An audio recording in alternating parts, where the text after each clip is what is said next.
రష్మిక మందన్న వీళ్ళందరూ. సో వీళ్ళందరిలో ఎవరిదైనా ముద్ర వారిది, ఎవరిది తక్కువ కాదు, ఎవరిని కంపేర్ చేయడానికి లేదు, ఇన్కంపేరబుల్.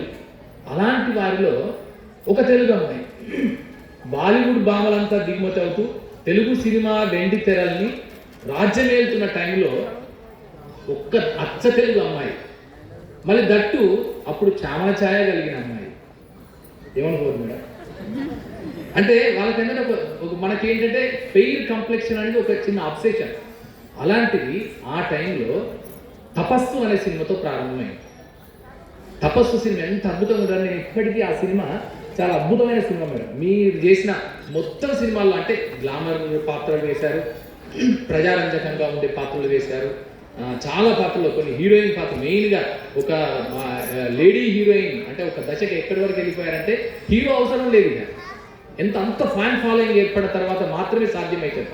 అది ఎవరికంటే విజయశాంతికి సాధ్యమైంది, తర్వాత మళ్ళీ రోజా గారికి సాధ్యమైంది, తర్వాత ఇప్పుడు అనుష్క కొన్ని సినిమాలు ఆమె ఉంటే హీరో అక్కర్లేదు.